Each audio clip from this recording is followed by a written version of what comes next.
Hi.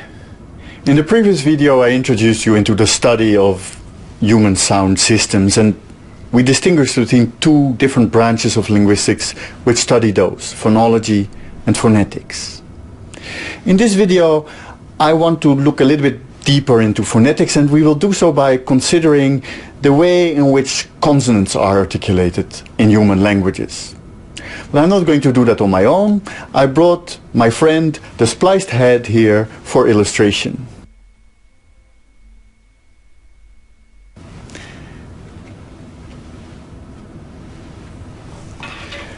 There are three dimensions in which consonants can differ from each other.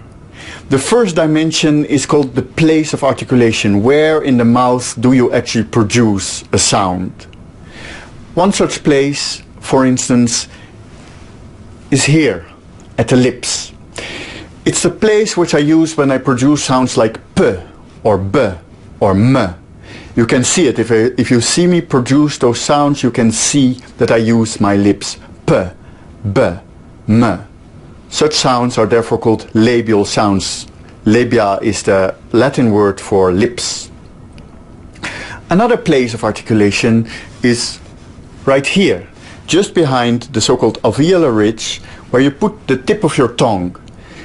It's the place which I use for producing sounds like t, or d, or n, or l.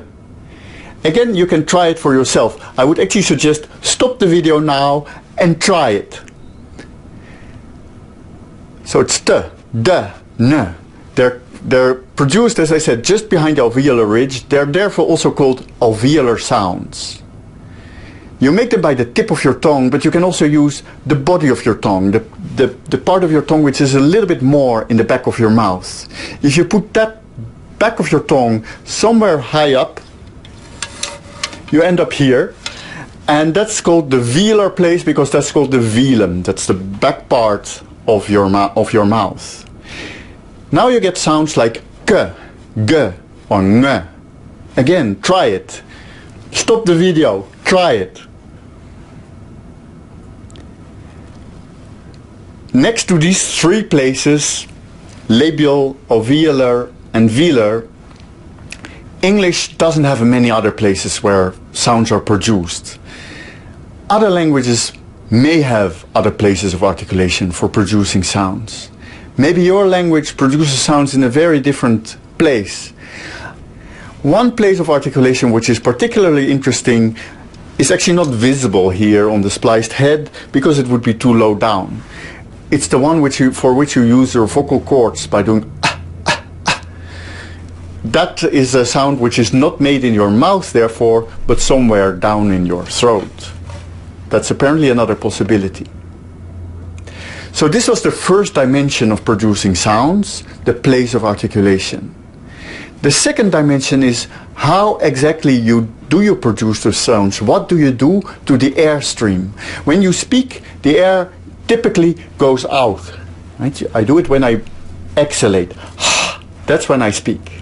Okay, but what do I do to this airstream coming out of my lungs? One thing I can do is just stop it. Stop it temporarily, and then release it again. You will hear a small explosion. Sounds like p and t and k all clearly have such an explosion. What do I do if I say a p? Well, I close my lips completely, nothing can go out, my air tries to go out, it gets into my mouth, then I open my lips again and you hear a small explosion. That small explosion, that's the sound of the p. And similarly for t and k, but then at different places of articulation. So that's one manner of articulation, as it's called. They're called plosives because of the small explosion.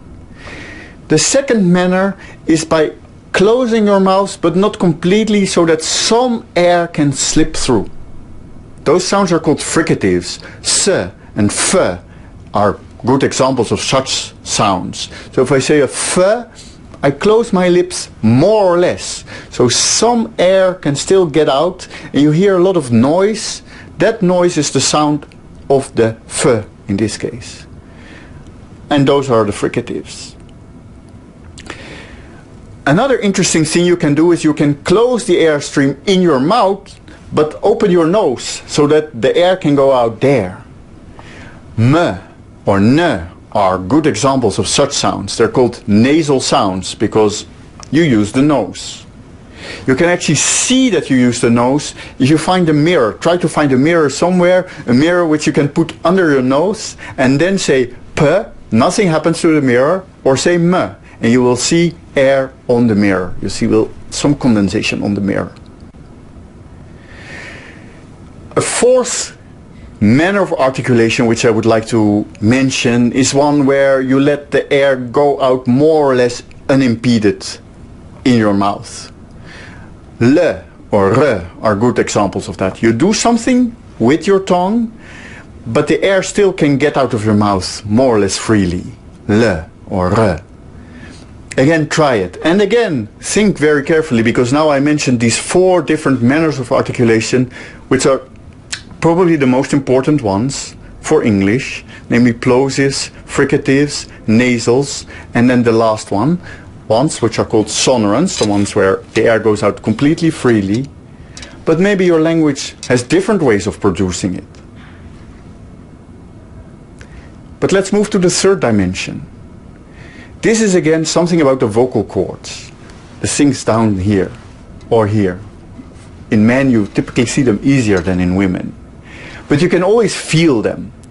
Actually, this is an exercise in feeling. Put the tips of your fingers here. If you say a T several times, t, t, t, you don't feel anything. If I say a D, d, d, d, I feel it here. That's the difference. Right? So do I use my vocal cords? Do I vibrate my vocal cords? Then I say a D. Do I not vibrate them? Then I say a T. So this is a difference in voicing, as we call it in linguistics. So those are the 3 most important dimensions in producing consonant sounds. It's the place of articulation, where in the mouth do you do it. It's the manner of articulation, what do you do to the airstream when it goes out. And it's in voicing. In the next video I'm going to discuss these issues of phonetics a little bit more with Martin and Inge. We're going to look, for instance, at another intriguing class of sounds, the vowels.